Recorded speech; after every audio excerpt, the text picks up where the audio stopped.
आप देख रहे हैं न्यूज़ शेयर इंडिया और मैं हूं अरफाज अहमद डैंग। कल जिस तरह से एक तारीखी फ़ैसला जो लिया गया जिसमें गुज्जर समुदाय से जो है जम्मू कश्मीर के पहले गुलाम अली खटाना जो कि भाजपा में लगातार लगभग 30 वर्षों से जो है बने हुए थे और जम्मू कश्मीर में बहुत सारे ऐसे भी लोग हैं जो उनको नहीं भी जानते थे क्योंकि वो ज़्यादातर इंटरव्यूज़ में या कंट्रोवर्शियल जो स्टेटमेंट्स थी उनकी वजह से जो है वो लाइमलाइट में नहीं रहते थे। और कैसा रहेगा गुज्जर समुदाय का इस पे जो स्टेटमेंट है या किस तरह से वो डेवलपमेंट जो है गुज्जर समुदाय की करेंगे, एसटी कम्युनिटी की करेंगे। हमारे से बातचीत करने के लिए मौजूद हैं सोशल एक्टिविस्ट व एडवोकेट जुल्कर नैन चौधरी साहब। इनसे बातचीत करते हैं इसी मुद्दे पे। जुल्कर सर, गुलाम नबी आज़ाद साहब जो कि राज्यसभा मेंबर थे वो आए और गुलाम अली खटाना साहब को यहाँ से ले जाया जा रहा है, क्या कहना चाहेंगे? अरफाज साहब, वाक़या में एक तारीख़ी फ़ैसला भारतीय जनता पार्टी ने ये किया। 1947 में जब मुल्क आज़ाद हुआ उस वक़्त से लेकर 2022 तक आपके माध्यम से जम्मू कश्मीर की जनता को बताना चाहेंगे कि पहले गुज्जर को भारतीय जनता पार्टी ने जम्मू कश्मीर से उठा के राज्यसभा में लिया है। ये तारीख़ी फ़ैसला है जिसका हम गवर्नमेंट ऑफ इंडिया का सबसे पहले हमारे प्राइम मिनिस्टर ऑनरेबल नरेंद्र भाई मोदी साहब का तहे दिल से शुक्रिया अदा करना चाहेंगे। प्रेसिडेंट ऑफ द कंट्री का भी शुक्रिया अदा करना चाहेंगे और उनके साथ साथ हमारे होम मिनिस्टर श्री अमित शाह साहब का शुक्रिया अदा करेंगे।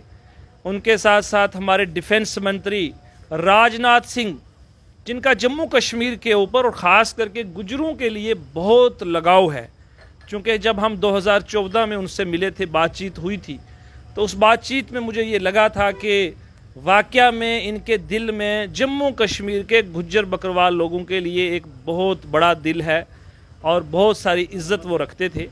तो तब हमें मिलकर खुशी हुई थी। मैं उनको भी मुबारकबाद पेश करना चाहूँगा, शुक्रिया अदा करना चाहूँगा।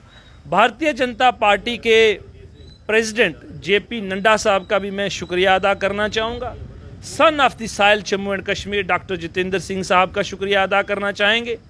उनके साथ साथ जो सिलेक्शन कमेटी, चूँकि इस पैनल में खटाना साहब का अकेला नाम नहीं था, हमारी जानकारी के मुताबिक यहाँ की बड़ी टॉप एंड टॉवरिंग पर्सनैलिटीज़ का नाम इस पैनल में था, जिसमें हमारे एक्स ब्यूरोक्रेट्स थे, जिसमें हमारे एक्स मिनिस्टर का नाम था, जिसमें हमारे एक्स MLAs का नाम था और जिसमें जम्मू की टॉवरिंग पर्सनैलिटी और कश्मीर से भी कुछ लोगों के और कुछ वो लोग जो हमारे ही जम्मू के गुज्जर बकरवाल तबका से ताल्लुक़ रखते हैं उनके नाम थे।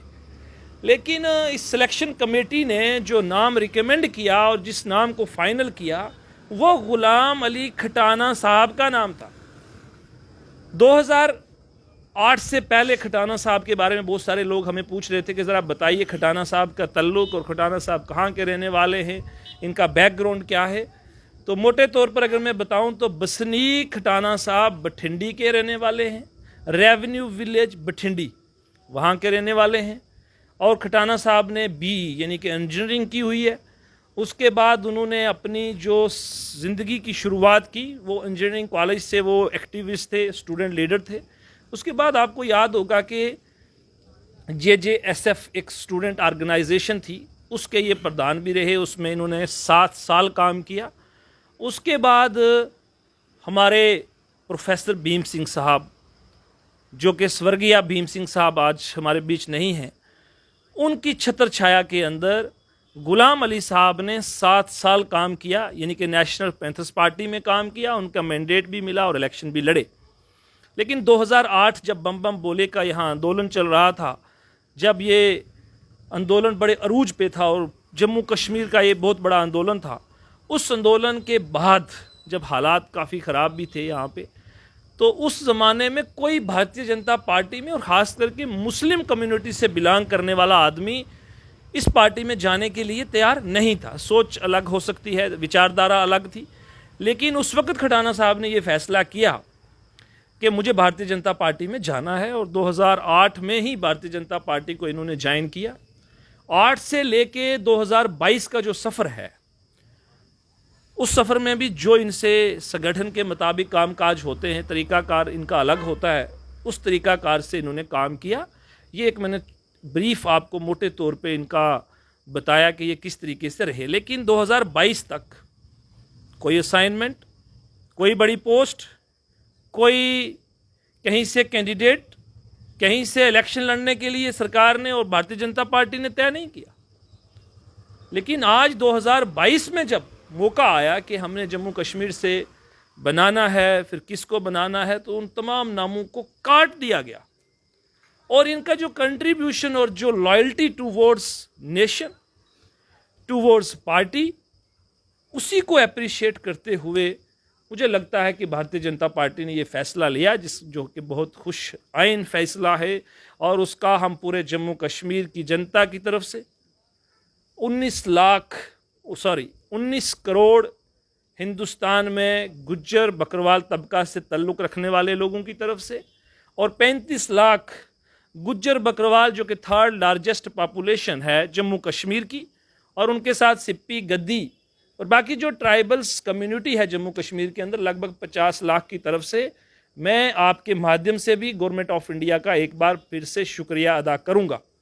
मुझे लगता है कि जम्मू कश्मीर के जो गुज्जर बकरवाल समुदाय से खास करके ताल्लुक़ रखने वाले लोग, गवर्नमेंट ऑफ इंडिया ने जो ये ताजपोशी गुलाम अली साहब को राज्यसभा का मेंबर बनाकर की है, इसको कभी नहीं भूलेगी।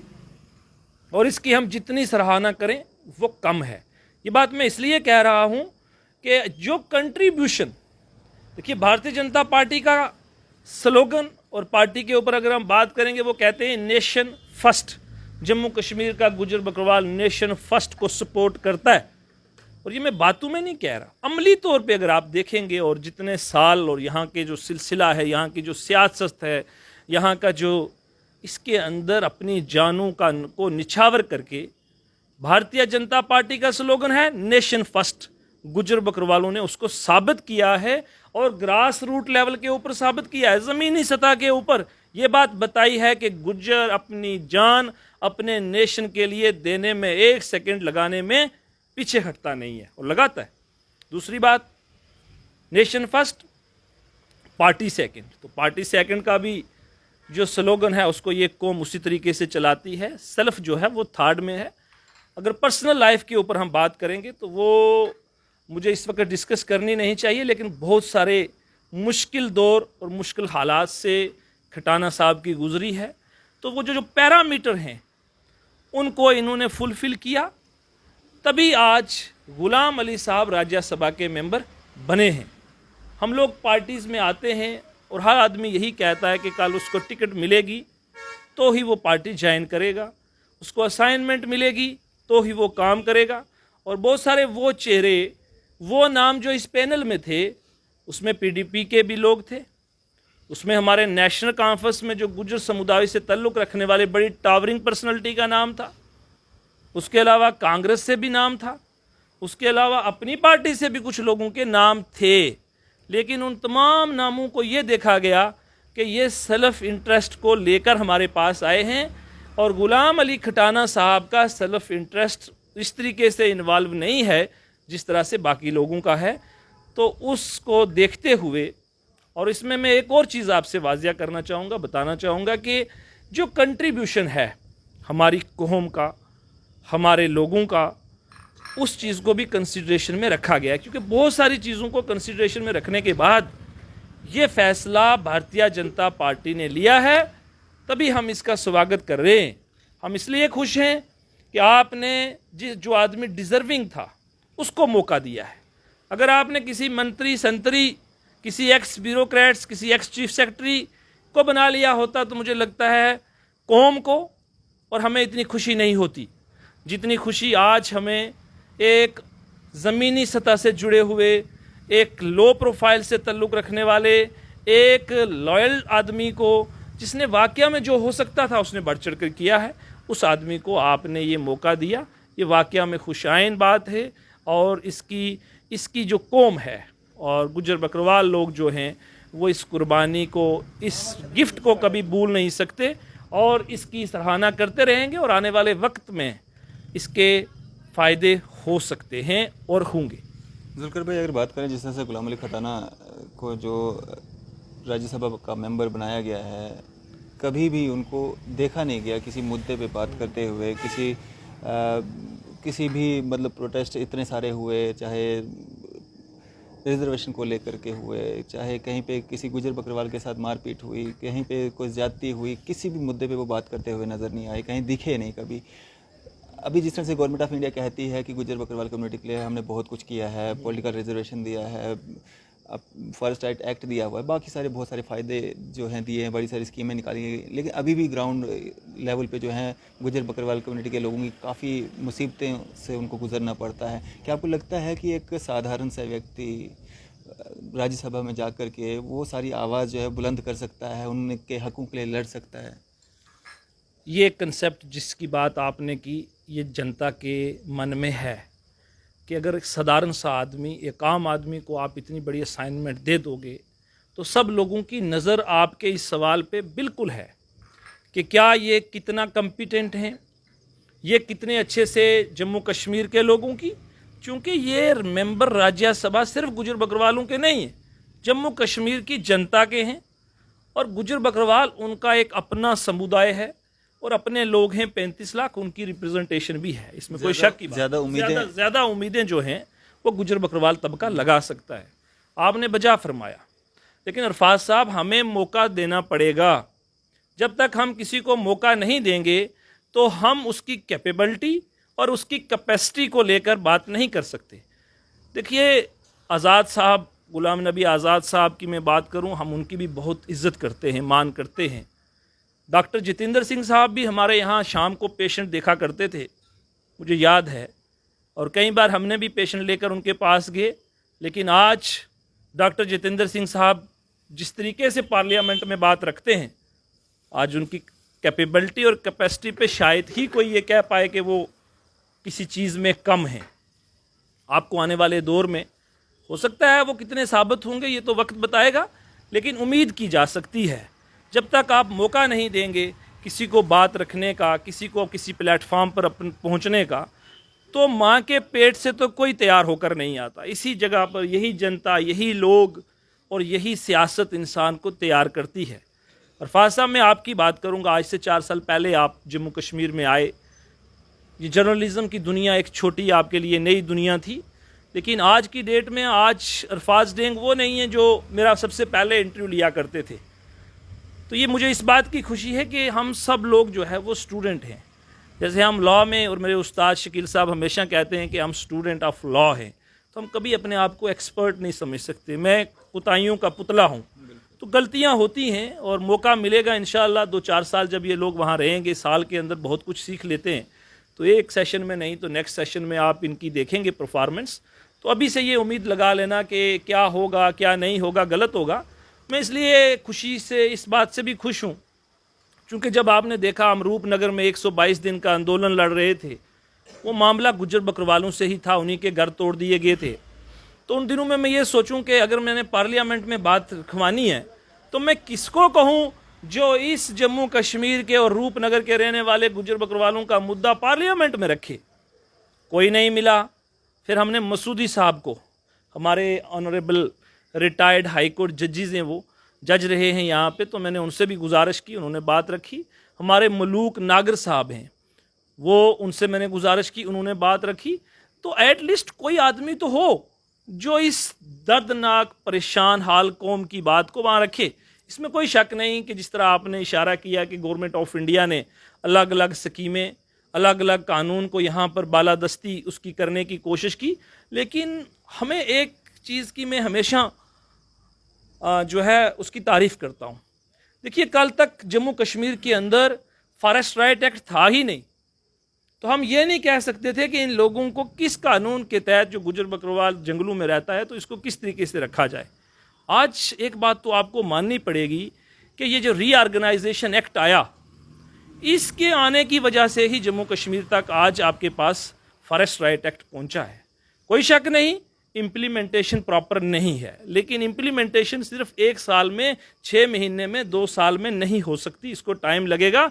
लेकिन हम उम्मीद कर सकते हैं। आज मैं अथॉरिटीज़ से कहता हूँ, आज मैं कभी डिप्टी कमिश्नर साहब से कहता हूँ कि जनाब ये जंगल में रहने वाला गुजर बकरवाल है, इसके घर नहीं तोड़िएगा, फॉरेस्ट राइट एक्ट की इम्प्लीमेंटेशन करवाइएगा। लेकिन अगर कानून की यहाँ तक होगा ही नहीं तो हम किस में कहेंगे।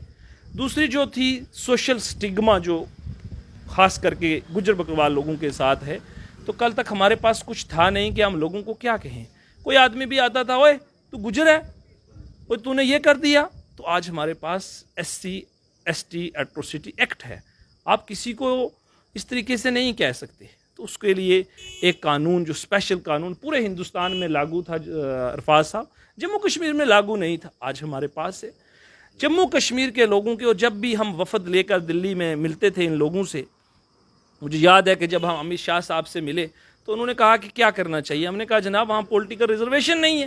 देखिए मैं DDC नहीं बना, मैं कोई DDC मेंबर भी नहीं हूँ, मैं DDC चेयरमैन भी नहीं हूँ, लेकिन आज देखिए 39 गुजर बकरवाल समुदाय से ताल्लुक़ रखने वाले लोग DDC के मेंबर हैं। कई डिस्ट्रिक्ट्स के अंदर राजौरी और पुंछ के दोनों DDC क्या हैं, गुजर हैं। क्योंकि पॉलिटिकल रिजर्वेशन ये कोई नया कानून जम्मू कश्मीर के लिए नहीं था, लेकिन जम्मू कश्मीर के अंदर जितनी सरकारें रहीं उन्होंने पॉलिटिकल रिजर्वेशन जम्मू कश्मीर के ST और SC के लोगों को, SC को थी लेकिन कहाँ, असेंबली के अंदर, ST को तक वो पहुँचाना नहीं चाहते थे। तो आज भारतीय जनता पार्टी ने ये काम किया और वो पॉलिटिकल रिजर्वेशन यहाँ आई। उसी वजह से आज आप देखते हैं पंचायत के अंदर DDC की देखिए और डिस्ट्रिक्ट लेवल पे देखिए, और आने वाले वक्त में जिस तरीके से सीटें रिज़र्व हुई हैं उस तरीके से ये लोग सामने आएंगे, क्योंकि इनको मौका मिला। तो ये भी एक देन थी और इसकी इम्प्लीमेंटेशन भी हुई और असेंबली की सीटें भी रिज़र्व कर दी गई हैं।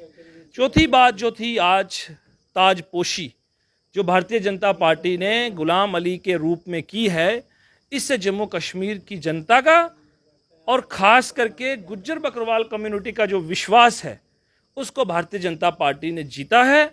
आज ये दिखा दिया कि हम एक आम आदमी को कहाँ तक लेकर जा सकते हैं। आज वो जो 9 सीटें यहाँ पर रिज़र्व हैं उनको भी एक इनकरेजमेंट मिली है कि शायद अगर हम यहाँ पर आते हैं, यहाँ के लोग बढ़ चढ़ के हमें मौका देते हैं, यहाँ पर हम वोट करते हैं, तो हमें भारतीय जनता पार्टी में अपनी ड्यू रिप्रेजेंटेशन करने का मौका मिलेगा। और जो मिनिस्ट्री हमें मिल सकती है भारतीय जनता पार्टी के ज़माने में शायद किसी और में ना मिल सके। ये विश्वास और ये जो इनकरेजमेंट है जम्मू कश्मीर के लोगों की, और ख़ास करके देखिए ये सिर्फ इनकरेजमेंट गुज्जर बकरवाल तक आप महदूद ना रखिएगा। ये मैं 1.5 करोड़ जनता जम्मू कश्मीर की को देखता हूँ कि उनके अंदर उकसाव कितना है। आज मैं हाई कोर्ट में हैं हम बैठे हुए, और जितने वकील हजरात हमसे मिले हैं उन्होंने मुबारक भी दी। और मैं उसके अलावा आपको बताना चाहूँगा, उत्तर प्रदेश से मुझे टेलीफोन आए, लखनऊ से फ़ोन आए, हरियाणा के गुजरों के फ़ोन आए। यानी कि इस वक्त पूरे हिंदुस्तान की ये खबर है कि जो 19 करोड़ गुजर बकरवाल हैं उनके दिलों के अंदर एक खुशी की लहर है, और वो ये कह रहे हैं कि किसी गुज्जर को आपने पूरे हिंदुस्तान से, देखिए ये बात समझनी होगी कि पूरे हिंदुस्तान से आपने इस गुज्जर को उठाकर और जम्मू कश्मीर के गुज्जर को उठाकर आपने राज्यसभा में बिठाया है। तो मुझे लगता है कि ये एक बहुत बड़ी पहल भारतीय जनता पार्टी ने दिखाई है।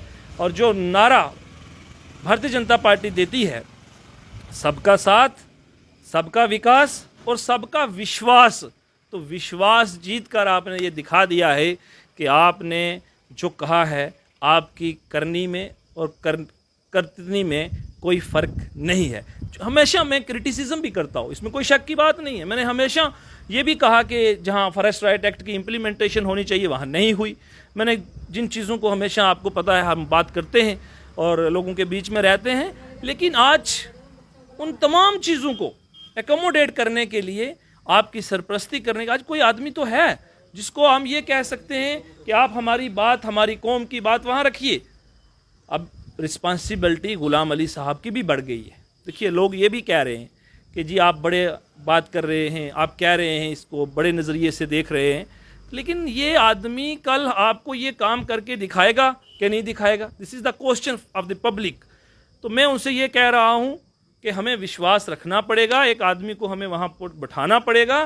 फिर कोई आदमी होगा तो सही जिस शख्स को हम ये बात कहें कि जनाब ये बात कीजिए, तो जब है ही नहीं कोई तो किसको कहेंगे? तो हमें ये विश्वास रखना चाहिए कि गुलाम अली साहब से भी मैं ये कहूँगा, आपके माध्यम से भी, कल भी मेरी उनसे मुलाकात हुई, मैंने उनसे कहा कि आपकी रिस्पॉन्सिबिलिटी और आपके ऊपर लोगों का विश्वास बढ़ गया है, अब मौका आ गया है आपको डिलीवर करने का।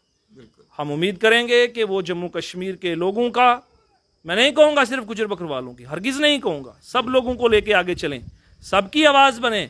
और जो आपकी अपनी कौम है, जो लावारिस कौम है, जिसके सब लीडर कोई लीडर नहीं है, जिसकी मुश्किलात आज भी जम्मू कश्मीर के अंदर अगर आप देखेंगे तो अनगिनत मुश्किलात से जम्मू कश्मीर का गुज्जर और बकरवाल उस मुश्किलात का जदोजहद कर रहा है। स्कूल्स नहीं हैं, कॉलेजेस नहीं हैं, ट्रैवलिंग के परेशानी है, थानेदार पकड़ लेता है, गाड़ी में अपनी बकरी और अपनी भैंस अपनी गाय को लेके जा रहा है तो मारा जाता है। जो लोग हमारे माइग्रेट करते हैं from one place to another place, वहाँ के हालात बड़े मुश्किल हैं। जो सीजनल टीचर्स की हम बात करते हैं, एजुकेशनली बैकवर्डनेस आज भी है। डोकू के अंदर, पीर पंजालों के अंदर लाइवलीहुड का जरिया नहीं है। भेड़ और बकरी का काम पाल कर, अब मुझे बाहर के हिंदुस्तान से जो गुजर फ़ोन करते हैं वो कहते हैं गुजर बकरवालों का सरमाया क्या है। उनको बताता हूँ, या तो भेड़ बकरी है, या भैंस पालन है, या गाय रखी है। देखिए सारे गुजर तो आप आसमान तक नहीं पहुँच गए, 10% की अपलिफ्टमेंट हुई है, इसमें मैं कोई दो राय नहीं है। ये ऑन रिकॉर्ड है कि जिन लोगों ने मेहनत की, जिन लोगों ने लगन के साथ जदोजहद की है, वो थोड़े से अपलिफ्ट हुए हैं। लेकिन 90% कम्युनिटी आज भी मसाइल से दो चार है, आज भी मुश्किलात से दो चार है। अगर हमारे 4 लोग IAS कर लेंगे, 4 लोग हमारे IPS में आ जाएंगे, 10 लोग हमारे डॉक्टर बन जाएंगे, तो आप कहें कि पूरी कौम की अपलिफ्टमेंट है? नहीं है। अगर एक हमारा आदमी आज राज्यसभा के अंदर पहुंच गया है और हम ये मान लें कि पूरी कौम की, यानी कि 19 करोड़ की अपलिफ्टमेंट तो नहीं हुई, अगर मैं ये कह लूँ कि 35 लाख की अपलिफ्टमेंट हुई, नहीं हुई, लेकिन एक आवाज़ है। और अगर वो चाहेंगे तो जो समस्याएं हैं हमारे समाज के अंदर, उनको हल करने के लिए वो दिली तौर पर कोशिश करेंगे, जिस तरह वो लगन के साथ काम करते रहे हैं। ये बात ठीक है कि सोशल मीडिया में शायद कम बात की होगी, लेकिन इस संगठन का जो काम करने का तरीक़ाकार है वो थोड़ा अलग है। जब आप किसी संगठन में काम करते हैं तो फिर उसके मुताबिक चलना पड़ता है। चूँकि हमारी कोई पॉलिटिकल वाबस्तगी नहीं है, इसलिए हम बात उस तरीके से रखते हैं जिस तरह से संगठन में तल्लुक़ रखने वाले या डिफरेंट पॉलिटिकल पार्टीज़ में तल्लुक़ रखने वाले लोग बात नहीं रखते। आज़ादाना ज़िंदगी है, इसलिए हम लोग ये बात जो है वो ज़ोर शोर से करते हैं और लोगों का काम करते हैं। चलें, शुक्रिया हमारे बातचीत करने के लिए। रफ़ात साहब बहुत शुक्रिया, और आपने वक्त दिया, आपका बहुत बहुत धन्यवाद। तो ये थे हमारे साथ सोशल एक्टिविस्ट व एडवोकेट जुल्करनैन चौधरी साहब। आपकी क्या राय है जिस तरह से गुलाम अली खटाना साहब को जो है राज्यसभा मेंबर बनाया गया? अपनी राय जो है वो ज़रूर साझा करें। इसी तरह की मज़ीद अपडेट्स के लिए आप देखते रहें न्यूज़ इंडिया। मैं अरफाज़ अहमद, कैमरामैन शाहनवाज के साथ।